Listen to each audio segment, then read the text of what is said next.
Can't play with business, gotta stand on business. Money come with entrance. Want economic change, increase love with good intentions. Game come in many ways, you just gotta listen. Make the right decisions. There's better ways. Hey y'all, what's up? My name is Brandy Brunson, Brandy the Bull, Brandy the Boss, Brandy the Brave. And I'm Shahida Tinsley Cobbs, and apparently somebody's grandmom, effective March of 2024. Yes. And I'm not even ready. Congratulations. Ain't no congratulations. I'm in the same boat. I'm the same boat. I know. I'm not even ready. When I met my grandmom, she was already a household connoisseur. I don't have no deep freezer big enough for a body with no meats in it. Right. I got like the little cube joint. Okay. I ain't got no turkey butts in it or nothing. No turkey butts. I don't have no margarine container with not margarine in it in the refrigerator. Preparation. So I don't really know. It's time to prepare. I'm going to have a different experience. It's time to prepare. Absolutely. And who we got going today? Oh my gosh. We are here with Marlon Belfon, PA and Delaware agent, investor, father, husband, director. He a bull. Marlon's just all around bull. Let's go, Marlon. Tell the people who you are, what you do. Let them know a little bit about yourself. Okay. Well, first, thank you for having me here. Excited. Are you? I'm excited. I'm a little concerned. Being around y'all too. You know, I know we always kind of trouble together, but I am excited to be here. My name is Marlon Belfon. I am a licensed realtor in Pennsylvania and Delaware. Been licensed since 2017. I am an investor now. I'm also a director at a school. I do that full time. I do real estate on the side, kind of, sort of. Not really on the side, but still on the side. To say. And I'm just, I'm a husband, a father, and trying to be a stand-up gentleman as much as I can. So. Let's go. Our guy. You see, we got our Marlon shirts on today. Bless y'all with some merchandise and some paraphernalia. Yes, we represent. Always repping. Representing. Yep. Definitely. Our shirts was wrinkled anyway, so. And Lindsay. Okay. So we definitely was like, put them Johns. Let's go ahead and put these on there. Absolutely. But so you were saying that you're a director at a school, education field, that's, education / human resources field is, that's a big thing. So like being in that field and kind of pivoting to like business, real estate, like how did that happen? So I've been in education since I got out of school, to be honest. And then I ended up at a school in North Philly in 2010. And a lot of it is just social skills, being able to be a resource for people, being able to help kids, families. And I feel like that's kind of my calling as far as being able to connect with families and people and young adults and try to get them on the right path before they become adults. So that was something that was always important to me.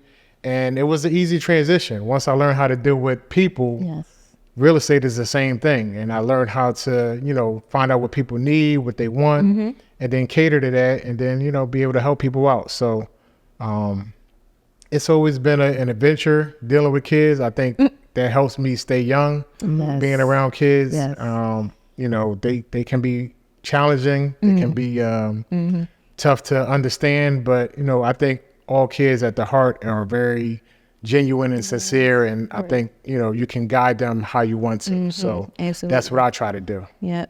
So just tell me a little bit about so I think it's a transitional school. Yes. So we in Philadelphia, it's a lot going on.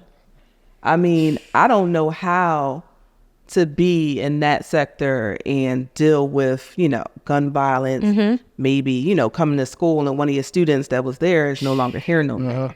I mean, just talk a little bit about that.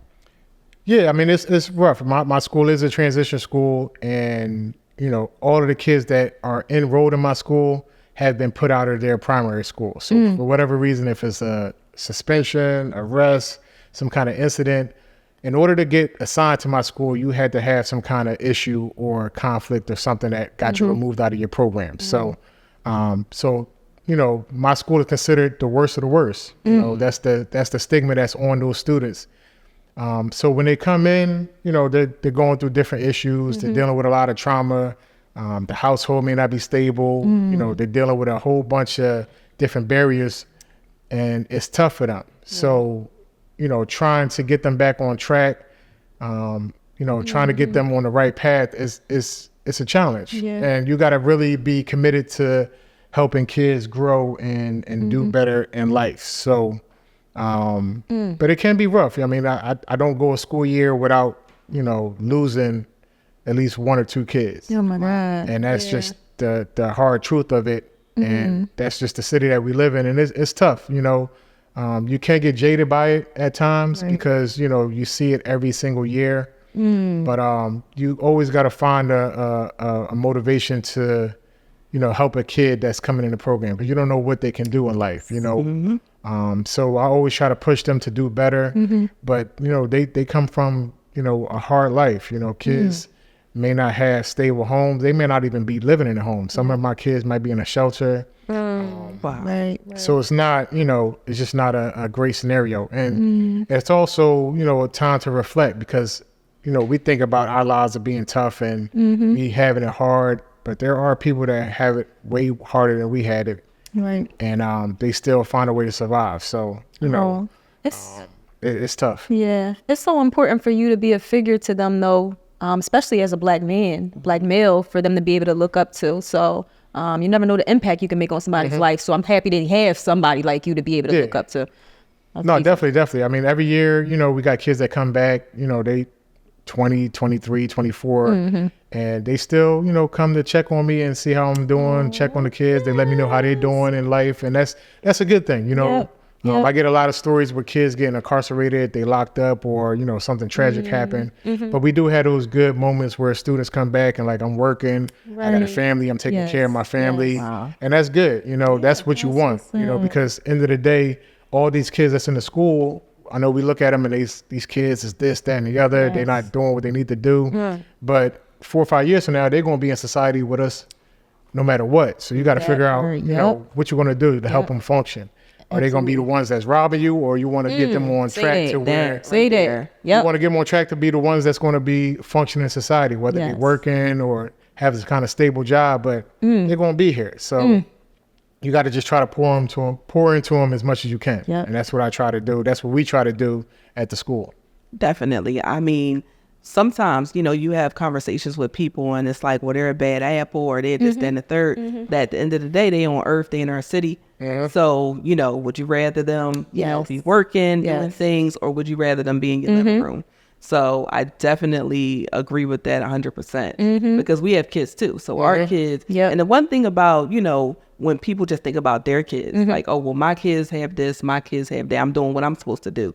You do have to reach out. Like, I have sons and, they have friends that, instead of just saying, I don't want you to be around them, I do try to figure out what their situation is because, they got to live in this life with my kids. That part. Yep. I feel like we are all responsible for shaping what society looks like. So the interesting thing about that is that people like to really take a hands-off approach and mind my business. Like minding your business is the cool thing to do nowadays. But like you said, sometimes it really is a point where you need to step in. You need to say something. You need to say, hey, listen, that's not cool. Because like you said, we walking around with these people. We walk in the streets at night with them. They in our stores. They on the roads with us, so on and so forth. So, minding your business is not always the best course of action when you need to be stepping in at some point. Yeah, that's not always going to work because, they're going to be out here. And I mean, don't get it wrong. We do have some ones that's some real bad apples and, they're going to get the consequences, accountability that they're going to have to get. But for the most part, I will say that, it's a good 80% that's, they misguided, they make bad decisions. But I think, the core of them is good and you just got to find a way to pull that out. But, Love it. But, it's an ongoing challenge. Yes. 80% is a good number though. Yeah, 80-20. That's how I live. Yeah. 80-20 rule. So 20% is some rough, some real rough 20s out there. But 80% of them I think is good. And it's just a matter of trying to find out how to channel that good out of them. And if you could do that, then, it's successful. Right. I love it. So last year, I think myself and Anthony came and spoke at the school and, there was multiple people that was interested, especially it was real estate and trying to figure out and try to ask questions. And it just instantly just made me like, well, we should probably be doing this. We should be talking to, schools on a regular basis, because sometimes if it's kids they're in school, like a lot of the stuff they're not interested in. But if they were to have a real estate course or a course about, wholesaling or whatever the case may be, it seemed like they very much took to that subject matter. Right. And so in certain schools, in certain neighborhoods, I always believe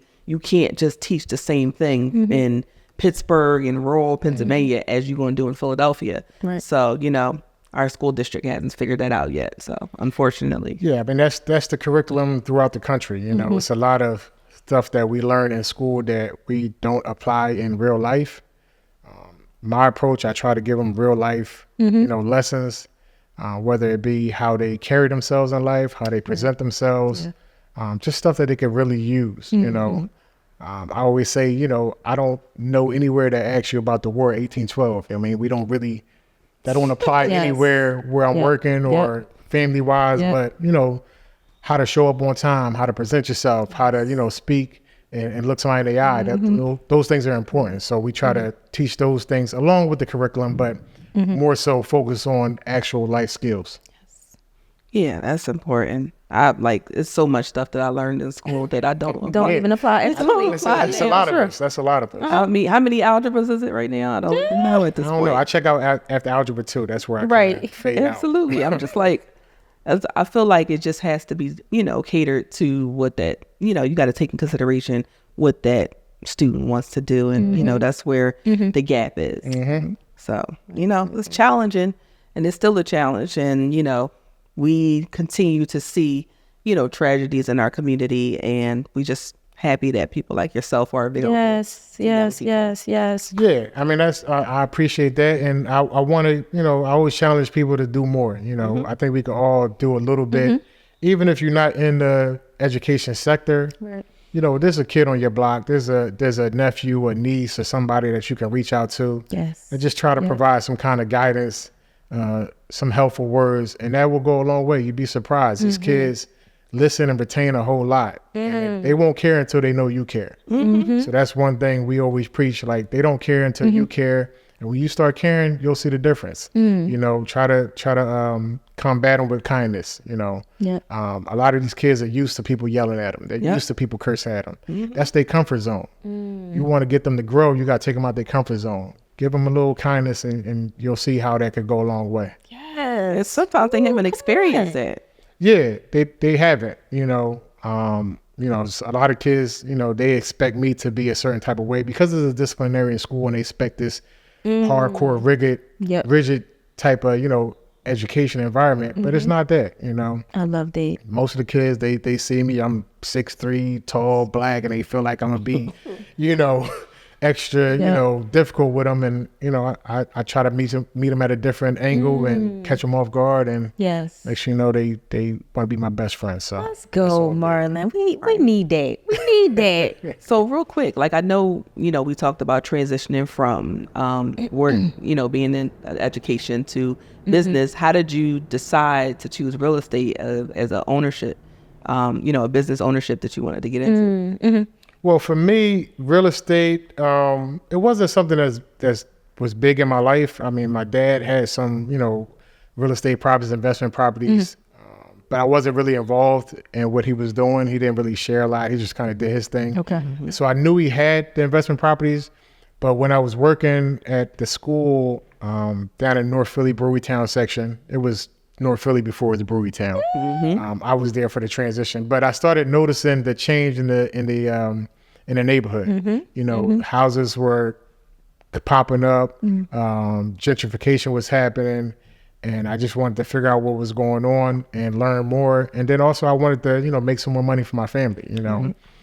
People in education will tell you they don't pay as much as you think they do, so you need more money, and just trying to find another avenue to where I didn't have to work 80 hours a week doing double shifts. Real estate provided the opportunity to make some more money and learn about the business. And I just started noticing a change and decided to, jump into real estate, get my license, and become a realtor. And so what was your first, who did you call first? Like, all right, I got my license, where I'm going, where I need to go from here? when I got my license, I was trying to find out a brokerage, and just so happened a gentleman that was working in the school, mentioned that, good neighbor team, Anthony, and invited me to come out and check out the team. Really? And I didn't know that. I just came down. It was at HomeSmart at the time. Came through Front Street, and just so happened that the same day I showed up, that first day I showed up, Brandy showed up that first day. Wow. I met Brandy that same day. Me. I don't know where you was at.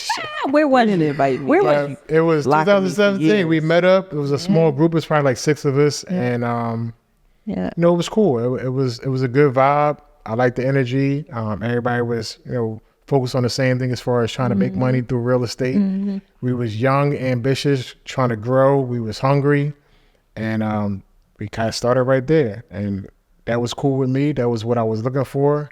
And the rest is history, kind of say. You've been really is. rocking. You've been rocking nonstop. I love that. Yeah. I love that. Never left Anthony's side. Yeah. And don't ever tell nobody you do it part-time. No, I try not to say that because people think, full-time, you're a full-time agent. I mean, I do full-time numbers. That part. That's all that really Okay. matters. So Ask about us. you getting full-time service. So despite what I'm doing here, there, whatever, I make sure I take care of my clients, and I never had nobody come back and say, I'm not feeling like I'm getting a proper service. So Right. I'm good in my hands. Absolutely. He said, I get full-time numbers. I said, Okay. Don't let that go over your head. Don't miss it. Don't miss it. Yeah, that's what it's all about. oh, all right. Well, I definitely listen. Even though y'all, blocked me for years, and I ain't Not block you. I ain't know nobody. Nobody invited me nowhere. I was on Earth in Philly, and nobody. told Sometimes me I about- really do. I look back at pictures and videos and stuff. I'm like, yo, where was she at, bruh? Like, what? Yeah. It's different. It's a different vibe what you hear. It Y'all is. was like, we don't want her. It wasn't your time yet. I mean, you came at the right wasn't time. my I really feel like you came at the right time. Yes. That's what we needed. Yes, And yes. you've taken this team to a whole nother Oh my level. God. All right. What's the next topic, Brandy? So we talking about real estate. We talking about business. We've been in this for quite a while since, like you said, since 2017. And I think there were a lot of different things that sold me on the business. And when we go to different brokerages, specifically HomeSmart, where we started at, there were certain things that would be promised in terms of support and systems and back office and those kind of things. You want to work with your people. You want to be around your folks. That's what attracted me to be at HomeSmart specifically because I was with y'all. So talk about working with your folks, that being the sole selling point. Being able to work with people that look like us. Of course, we are inclined to want to work with our people. We're comfortable around our people. We have an understanding. We have a bond sometimes, and we want to work with people that look like us a lot of the times. But, that can't be the sole reason why we're choosing to work and be in business. So talk about people who oversell the blackity black. All right. So no, I mean, I think, that's a valid point. We always, we feel comfortable around our own people. Yeah. That's what we want to work with. Yeah, And yeah. that's always important. But I think also what's important is that, we got to be able to get the job done. And that comes, first and foremost. Right. And, it's a growing point. Everybody's going through growing stages. And as long as we elevating and we moving in the right direction, it's cool. We can understand the growing pains that we have to go to. Yes. But if we're not growing and we're not moving in the right direction, then it can't be just because, we got the same color skin. Yes. Yes. And yes. I don't want to come off and say that we don't want to work with anybody. Right. Right. Because I always feel like, even if we had an issue or it wasn't working at the time, we're in this for the long haul. Yes. That's how I feel about it. Yeah. So there's always an opportunity to come back and grow together. Right. But we had opportunities in the past where, certain promises were made, Yes. certain things were said, and it didn't come through. Yep. And we never had a chance to have a conversation like, listen, we're asking for certain things or we're Yes. expecting certain things, Yes. and nothing's getting done. Right. So then where do we go? Yes. How do we pivot? And Absolutely. if we can't have that conversation and we're not trying to grow right now, then we can always revisit this later. But Yes. end of the day, we got family to feed. Business. Yeah. You got family to feed. We trying to do business. We trying to grow. Gotta hurry up. Absolutely. I'm not old yet. I'm trying not to be old yet. But we getting older, and we can't just only hang our hat on one thing. Yes. That's not acceptable as far as I'm concerned. Right. You know what I'm saying? Right. And I got love for, everybody. Yep. I always want to see everybody progress and do great things.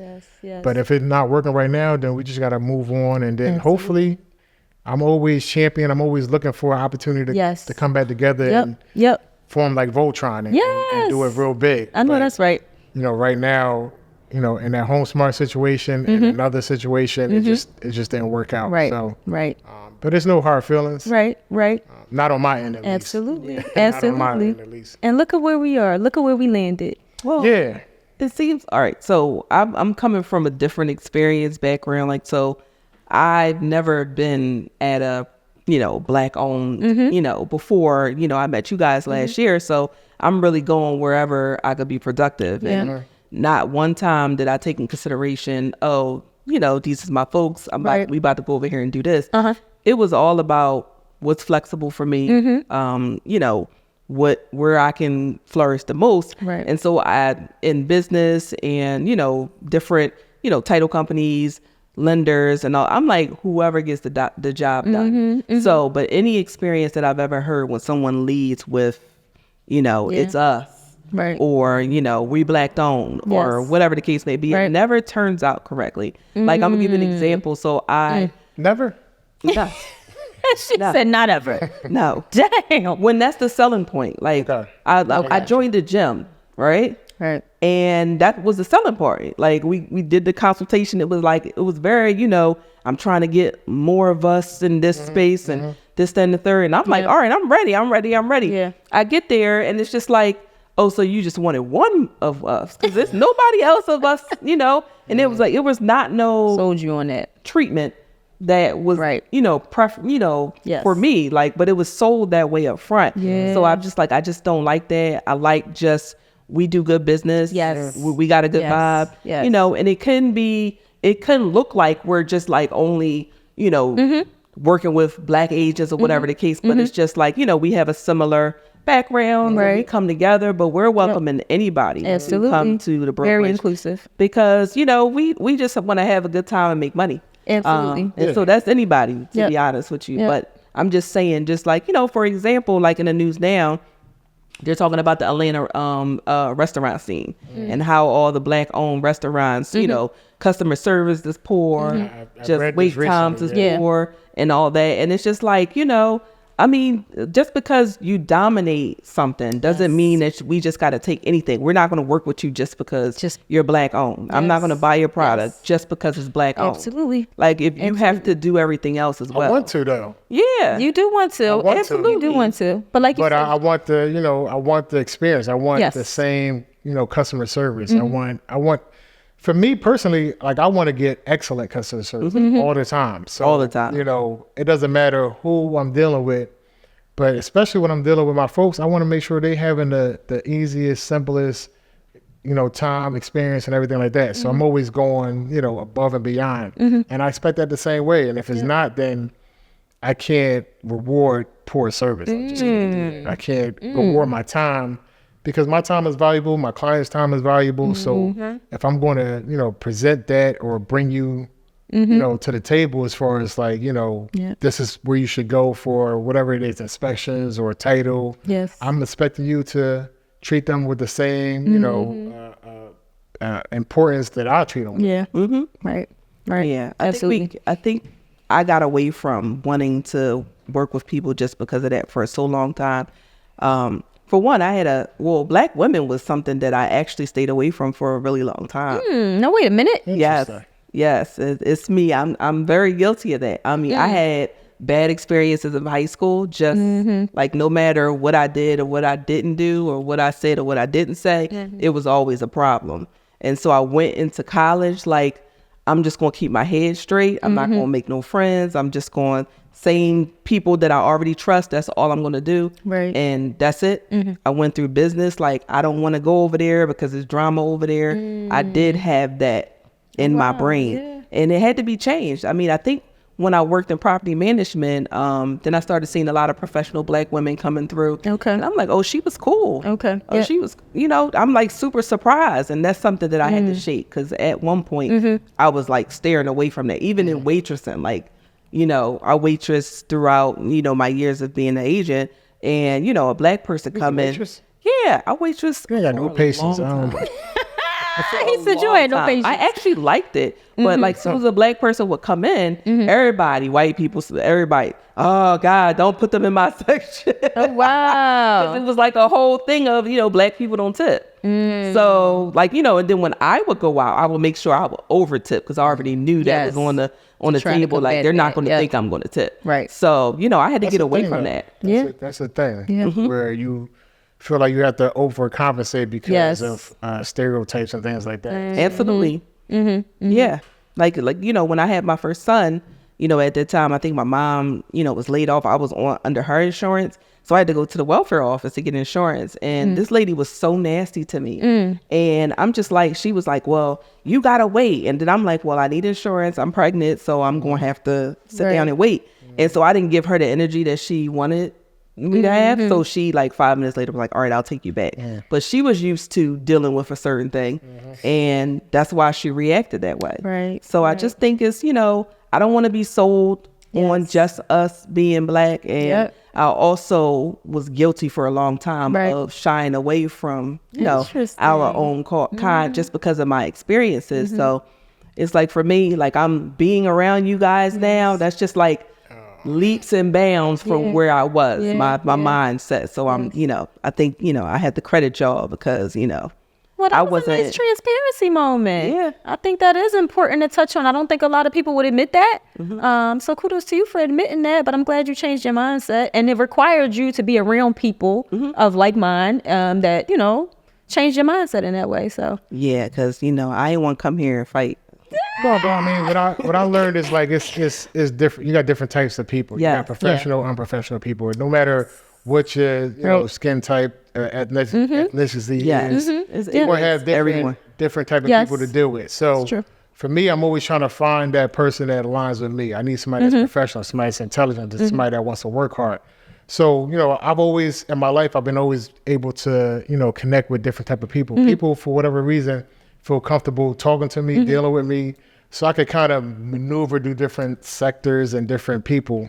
But, I could weed out who's unprofessional, or who's fraudulent, or who's just selling me on an idea, but they're not really putting in work. Jeez, like you could see a mile away, right? Yeah. Gotta keep the grass cut so you can see the snakes coming. Please don't sell me on that. I swear, I just want to work with people who want to work with me. Yes. It's about growth. It's about business and good business, like Marlon said at the end of the day. That's what we standing on business. Facts. Yes. Facts. All the time.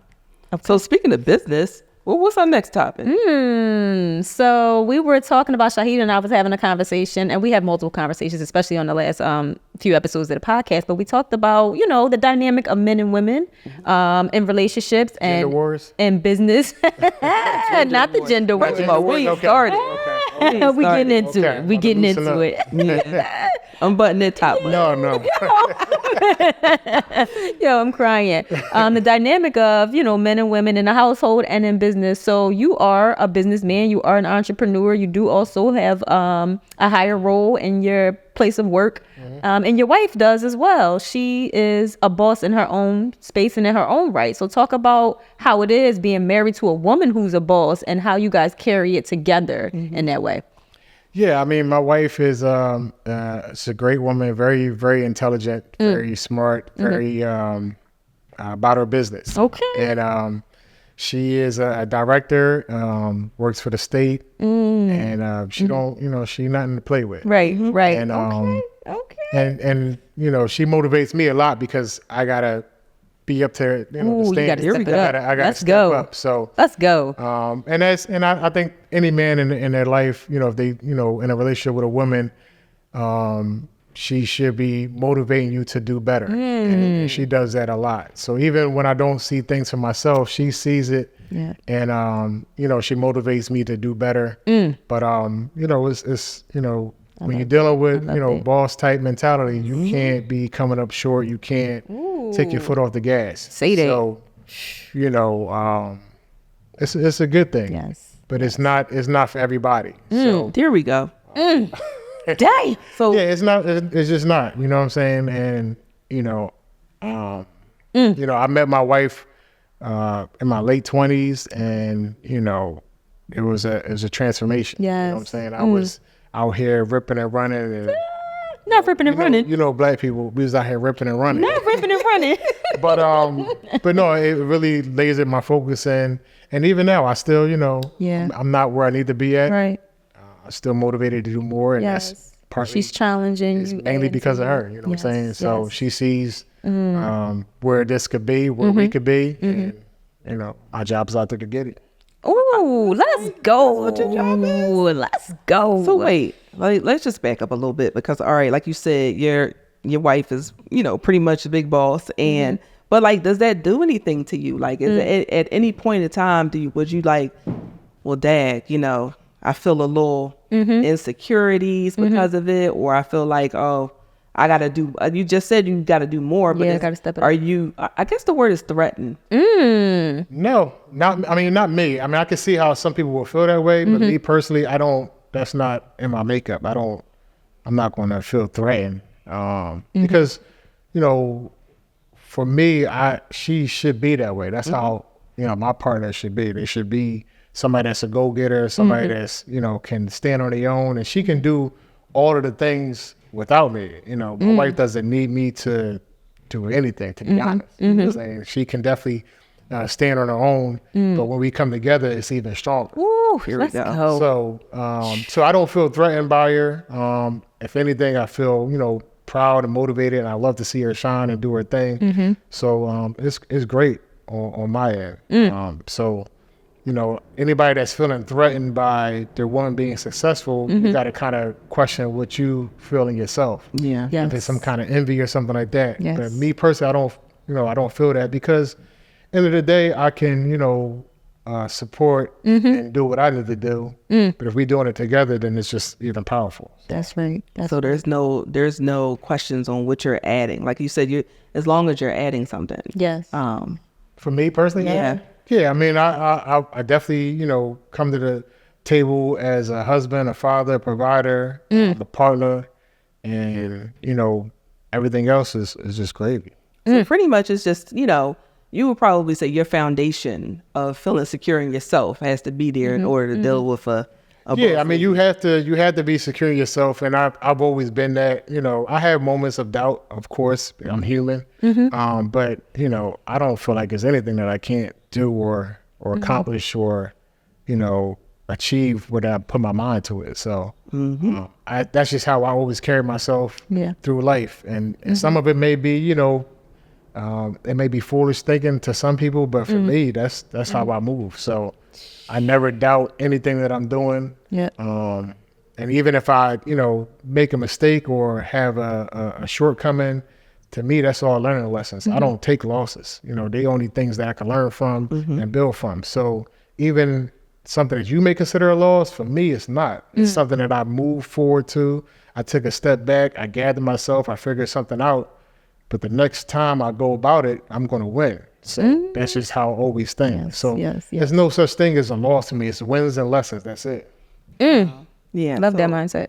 Well, one thing that I've read in Barack Obama's book, like Michelle Obama, listen, because Michelle Obama's brother and her father didn't know what was wrong with him or why he wanted to be bothered with her. He's like, she's challenging, and he was like, I don't want her if she's not a challenge.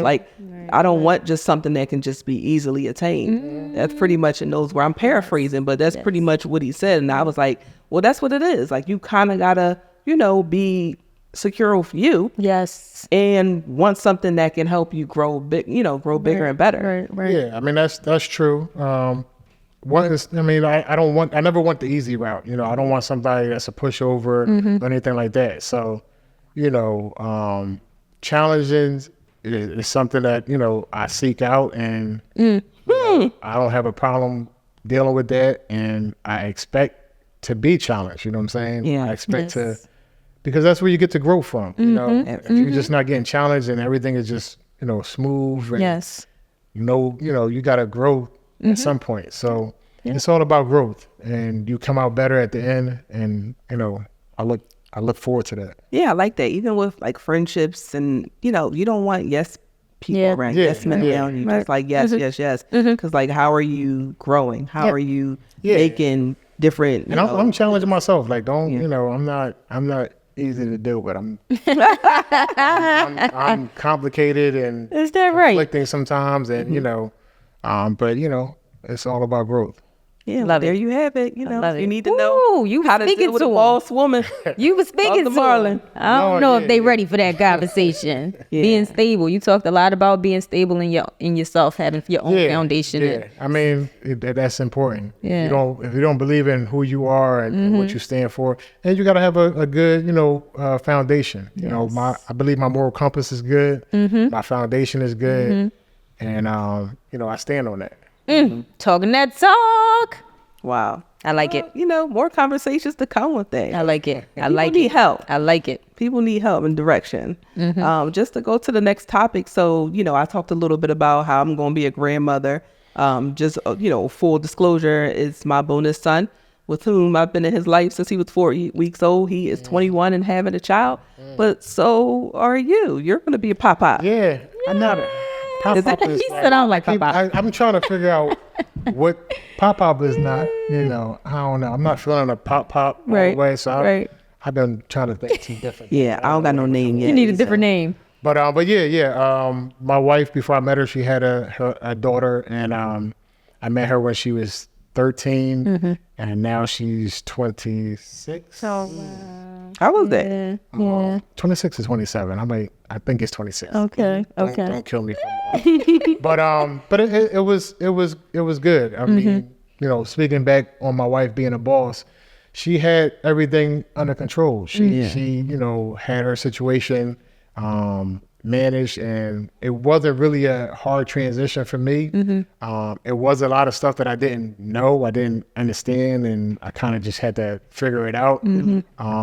But I didn't have to do a whole lot. She kind of had it under control. So Gotcha. I can't really speak on saying that I did this and changed everything. That just isn't true. She kinda had to fight nobody. I ain't had to fight nobody. She ain't got no problem taking care of business. She need to take care of it. So. Yeah. But it was something to, you know, adjust to, because in my circle, nobody else that I knew, you know, was involved in a situation where they, you know, was in a relationship with a teenage, you know, child. So And 13 is a rough age. It is. but yeah, I mean, to her credit, she was a saint and an adorable kid. She never That's right, Saint. she never had any issues or nothing crazy that you know she went through. So you know, it was a blessing, and you know, the family took me in, and everything was love. So, but I mean, she is about to have her first child, and I'm about to be, you know, a grandparent. Exciting.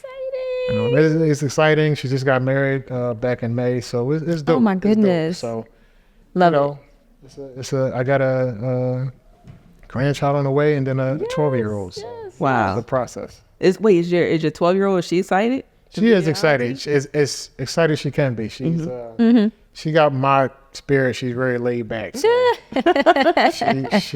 she's excited, but if you know, ask her, she gonna be, you know, it's cool. Yeah. Wow. You making me mad now. Shoot.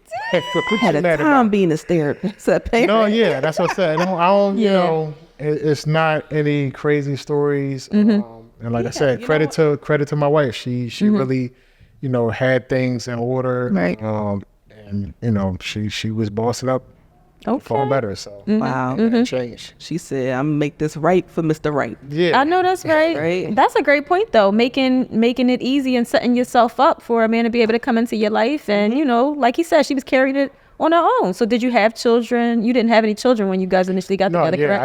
I didn't have any children. Okay. We had a child together, but when I met her, she already had a daughter, and you know, I guess some people will be, you know, turned off by that or not want to get involved in that, but you know, I never put any reservations towards it. The vibe was vibing. Yes. And Yes. Ooh, the vibe was vibing. That part. it was cool. Just nowadays, it's like, I don't love want it. anybody with any children, but I got 5 children. Crazy standards. The standards are wild. Yeah. I've never been one to put, a bunch of stipulations on life, because, life is funny. You never know what it's going to turn into. Yep. So Absolutely. you could miss out on blessings because you saying, I'm not going to do this, or I'm not going to get involved with that, or I'm never going to do this. Yep. That situation you get yourself into might be the best thing. It might change your life. So, I'm always open to see what life's going to bring. You giving it to the people today now. Damn, Marlon. I thought we was blessed. So I had a time as a step parent. What happened? I don't know if it's because, it's the different sex. Because, obviously it seemed like she had things together and, ready. She had no probably bad blood with her daughter's father. Yeah. I didn't say that. I'm just saying she took care of her business. Well, she made it so that bad blood wasn't coming in the house. Wasn't right. There we go. Yeah. Yes. So yeah, I mean it was tough, and I don't know if it's like I said again, dealing with women. I wasn't accepted. Like it was just right. like I feel like you feel some with people, and it's not just the other child's mother. It's it was like family. It was like it's just like you think that somebody is trying to do something else. Like I'm with my husband. Like I have to accept his child, treat him as my own. That was something that was natural for me, but it was just like there was no way I could have been doing it. I had some alternative method. People probably lose sight of the most important thing is what's best for the child. Yes. And if you focus on that, then the other stuff is not important. And you got to kind of let it go. Whatever agenda you got that's going on. So and that's where people are egos and things like that. They lose sight of what's really important. Yeah, that's one of the big things when people talk about having children and they're like, oh, well, is your money right? No, is your mental right? Because we all have the opportunity to not have children. Right. So once you do that, like you kind of got to put their needs before yours when it comes to things like that, especially when it comes to egos and feelings and relationships ending. Like you kind of got to move out the way for your kid to be able to flourish. That's not always ego. Easy to do. Ego is a big thing. Ego, pride. That's a detriment for a lot of people. Yes. Oh my goodness. Yes. Yep. Yeah, it was a time. I wouldn't take it back though, because I feel like the more it got, the harder it got, the more I wanted to like make sure I was there for him. So because it was crazy, I was like, let me be like in the middle here, because it got wild. Yeah, could have got wild. Yeah. So that's definitely something. I mean, that's another show. That's a bit completely different. You wasn't knocking on people's door, was you? I might have knocked on a door. One door. A door or two? Might have knocked on a door. It was one door. Hair tied up? Nah, I had dreads. And Jones was... You was just rocking out. I'm here. I'm showing up. But nah, it was a lot of peacemaking on my end. Okay. But, it can only take but so much. But maturity is a big deal, especially, I think people think because we have children, it's automatically a maturity level that comes with that, but not all the time. You have to have been at a certain place of growth and maturity to really put your differences aside and be like, yo, it is what's about the best interest of the child. Yeah, that's key. A lot of people don't, sorry to cut you off, but a lot of people don't, just because you have a child, that doesn't mean that you mature, Yes. Yes. So you still have how old you are. You have a lot of young tendencies and a lot of immature tendencies. Absolutely. So that's big. Yeah. I mean, with all that said, and, me taking the quieter role and, being more peaceful one in the situation, I do feel like there was still conversations that I could have had. Yes. Like with, my stepson's mom. Like I didn't 100% agree with most of the stuff she did, but I owed her a conversation and I did avoid that. And as I'm getting older, I'm like, I could have tried a little bit harder, but I did avoid and just was like, let me just focus on him. So how's the relationship now? That's another show. That's another podcast, I believe, too. What's damn? Oh man. I mean, yeah. I mean, I would love to say. So what? One of my stepsons, we're cool. Like I saw her yesterday. Her mom had a 70th birthday party. I showed up, went past, said hi. You know, it didn't start out that way, but you know, we ended up on a high note, which I was happy about. Yes, yes. But you know, it was a lot. It was a lot. I was, you know, just trying to be me and just trying to be supportive, and it wasn't what it should have been. But you know, and in the end, I believe that, you know, my stepson benefited from me sticking it out. So that's all. That's most important. That's what matters. Yep. Absolutely. Yeah, for sure. Yeah. So, you know, we're just going to pivot a little bit into our next subject, and we're just going to talk a little bit about real estate ethics today. Since we are real estate professionals, we kind of got to get into it. The market is crazy. Yes. You know, it's hard to close a deal. Yep. And, you know, I'm just seeing a lot of creative things that I don't think work in our clients' favor on the other sides of some of the deals that I've been, you know, dealing with. Right. And, you know, like, so are we keeping our ethics up? Are we keeping our clients informed? Like, and more so than that, are we speaking up for clients when we see other real estate professionals not doing what they're supposed to do? Yeah, I mean, ethics is important. Right. And that's what, you know, I stand on. And it is a lot of things that's going on that, you know, you see, you know, raise an eyebrow like, you know, this don't make any sense. It's a little bit off. Yes. So I always try to inform my clients of what's going on, the transaction, how things are going, what's expected. But there are some, you know, circumstances and instances where people are doing things to, you know, try to get over. Yes. Yes.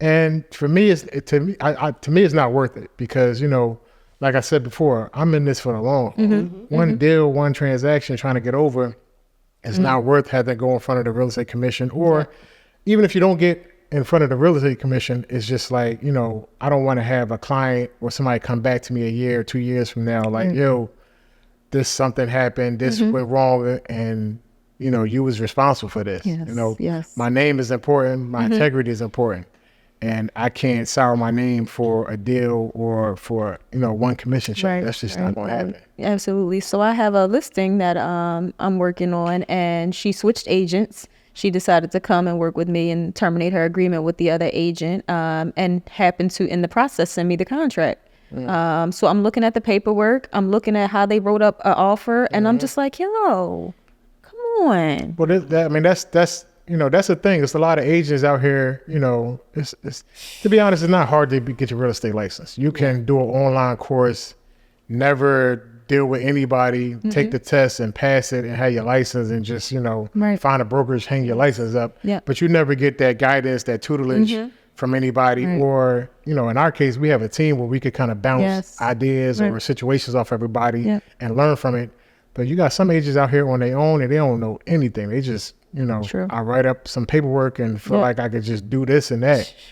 And, you know, that's just not the case. We know a lot of things in theory, it's not necessarily what's being done in practice. Yes, so, absolutely. You know, it's wild out here. It is. And if you don't have a good agent and somebody that's, you know, letting you know what's really going on, you could really get caught up or lose a lot of money. You know, I know people that, you know, after the fact, they'll call me and like, yo, I was in this deal and this happened and then I had to terminate and then I lost, you know, $6,000, $10,000 in deposit. I'm like, well, I'm not in the business of losing money for people, and I don't know how you lost your deposit, and you know, I can't go back and fix it, but I don't know what is going on that you should be losing money on a deal that you didn't close on. Absolutely. So it's wild out here. Yes, it is. It's tight. And like you said, people are being strategic in how they're trying to close these deals and make this money at the expense of the client sometimes. I mean, not for nothing, like when we take the real estate exam, it doesn't teach you how to be a real estate agent. Right. Not at all. Right. Not at all. I mean, I think it talks big on laws and ethics and numbers,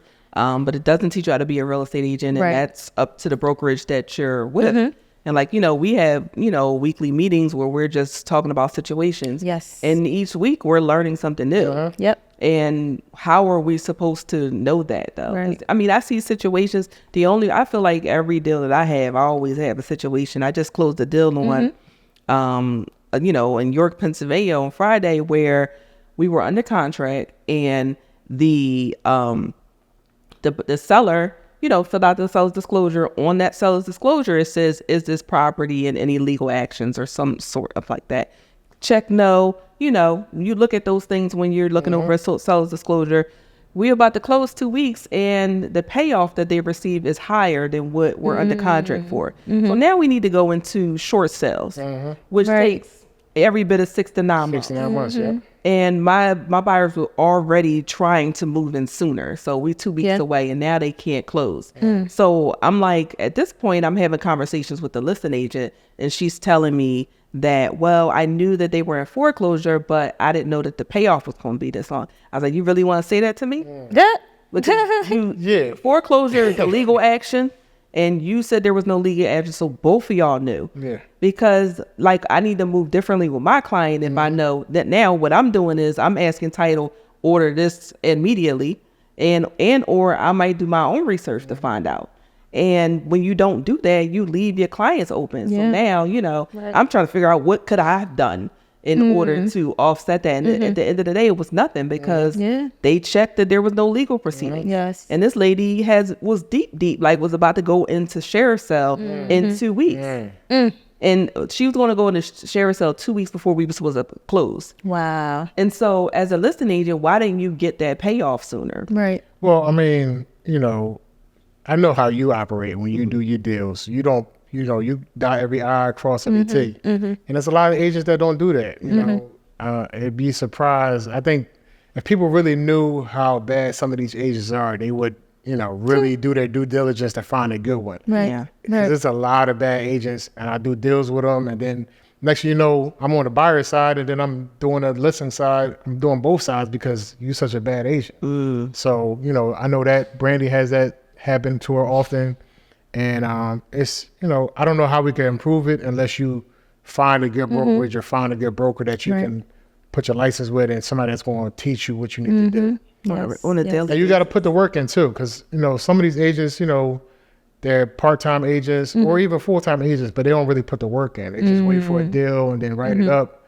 But are you checking MLS every day? Are you keeping up on what the news is as far as the market? Right. What's the new regulations that's coming out? Right. Are you, informing your client of what's the deal and the transaction, what they expect and things like that? So if you're not doing those things, then you could easily get, the market now from where it was 12 months ago, it's completely different. Absolutely. If you operated from 12 months ago and you don't really keep up with what's going on, you out the mix. Yeah. My biggest fear is during 2020 and 2021, when people was like waiving inspections. And like, I would be talking to listing agent. They're like, don't submit an offer unless you're waiving the inspections. And I'm like, first of all, don't say that to me. First of all, don't tell me what to do. Okay. Don't tell me what to do. First of all, you get this offer and it's going to It's coming. You better present It's going to be with with all the inspections. And you know what? Sometimes I did that and I submitted it and I still won it. So you just told me to waive it. Like, that's weird to me. Like, don't tell me to just waive this, that, and the third. You're also trying to get, a deal done without servicing your client as well. Yes. Because you have to service your client. Telling them to accept offers that's waiving and all types of stuff, that still's open them up to lawsuits. Because, all right, so now we're going to look on the seller's disclosure, right? You got one thing wrong on the seller's disclosure. I waived the inspection. So now I'm coming back to sue you extra hard because your agent told me to waive all the inspections or whatever the case may be. And I'm not communicating that to my buyers. I'm like, I wouldn't waive it if I were you. Right. I actually used to have a form that the brokerage I was at the time, I was like, we need to get legal to write up a form to say, if you waive I'm advising you not to waive inspections. Exactly. But you want to. So that was a thing. So it's just like, at all costs, we're not just supposed to get deals closed. And, I told my client to walk away from deals. I told him to walk away from this one. Like, we stayed under the agreement. I was like, y'all, I don't think this is going to close. I've done short sales before. Like, you're trying to get your kids into school in this school district. This is not closing. And he had like a short sale representative and all that. That don't matter. Excuse me. Well, how do you feel about, some of these offers that you're submitting out in other counties where it's a lot more competitive and, the demographic is not, our people? Yeah. How do you navigate that? She said, I eat those. I just have a way.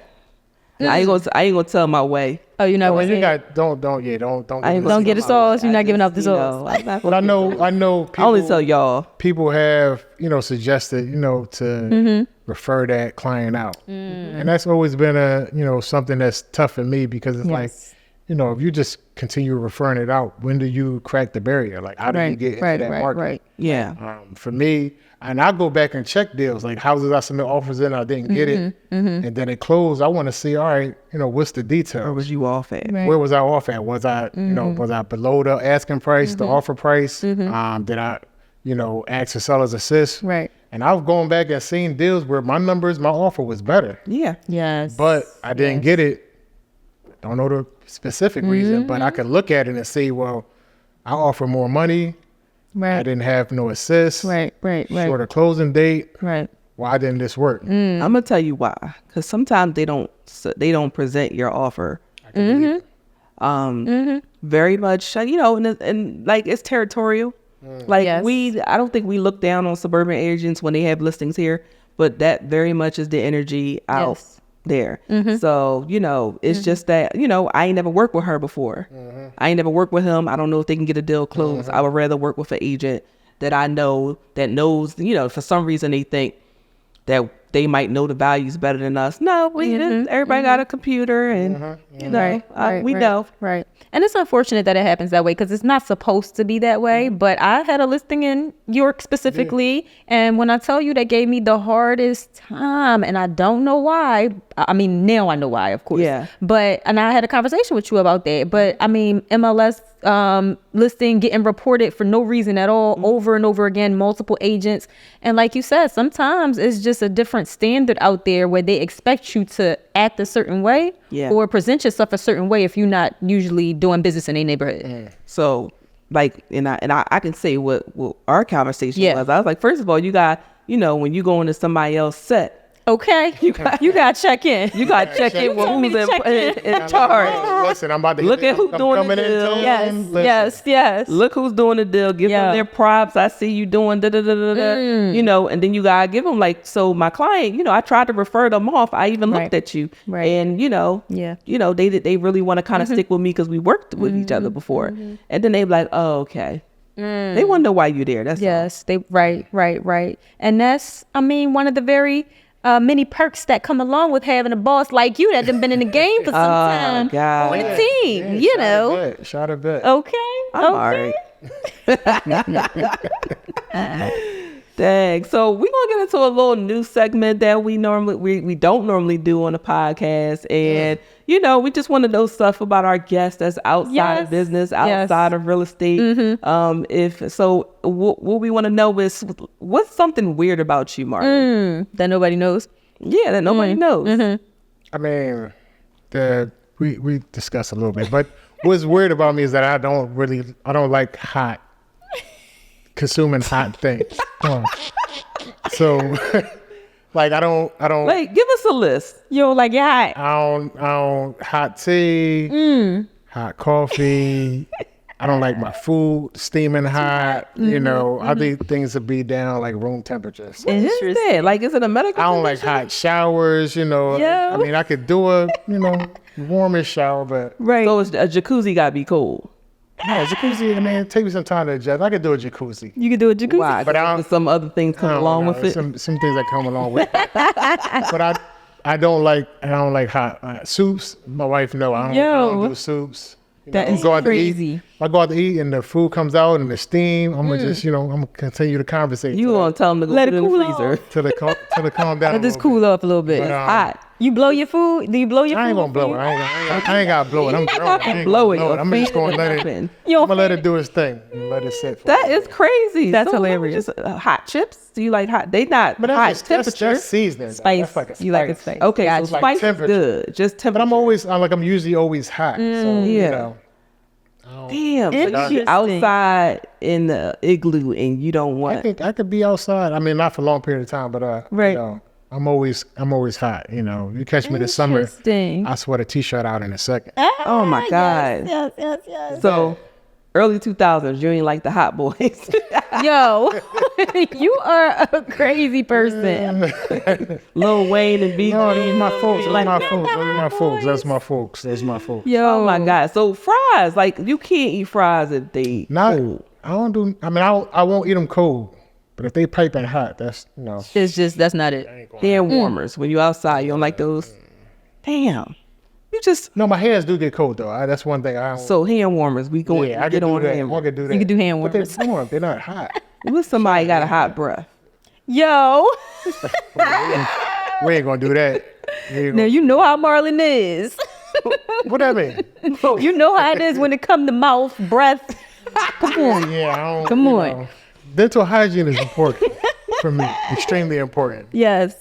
Yes. Oh you my don't play about God. it. You don't play about Oh that. Lord, this has been a good one. You never disappoint, Marlon. Yes. Yes. No, yes. I'm happy to be here. I think y'all doing a great thing. Definitely want to shout both y'all out for, getting the podcast rolling. Y'all been talking about it. Oh. Y'all flourishing. Yes. Yes. Y'all Yes. got a Yes. great vibe. And I'm looking forward to see what else happens. I might have to come back and do a Let's go. second take. I don't know. Yo, we would have a second one. This joint was good. You was dropping gems. Yeah. Okay. Happy chilling. This is a goodie. This is a Velvet goodie. voice, laid back. Talk about Smooth. just smooth.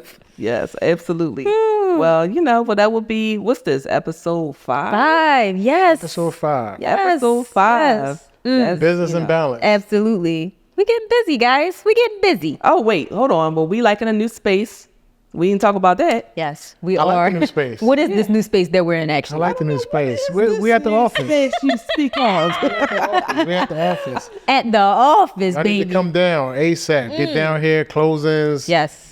Consultations. Yes. We got events coming. Absolutely. Absolutely. Yep. We gotta utilize this back for something. Yeah. Yeah, we we're got gonna have a beautiful little space. cookout, whatever, tailgate. We Okay. could do something. So Okay, little fire pit situation maybe. No, he oh, don't- that would be a vibe, You right? in a fire pit? That's hot. I could do a fire. I'm not, That is not hot. on the fire. Oh. I can do the fire pit. As long as it's not on the fire, I'm good. Ooh, you know she not gonna let up. Hot chocolate though. You didn't let her Yeah, know I don't this. do She no not hot gonna let up. chocolate. I don't do no hot chocolate. Damn, hot chocolate though. Damn. I like everything chilled, Just chill. Ooh, that part. You are a chill guy. That Yeah. makes sense. It kinda makes all sense. makes sense though. It all All comes right, together. y'all. Until next time. What it feeling? See y'all later. This is Business the and Balance. process. Just a process. Business and balance.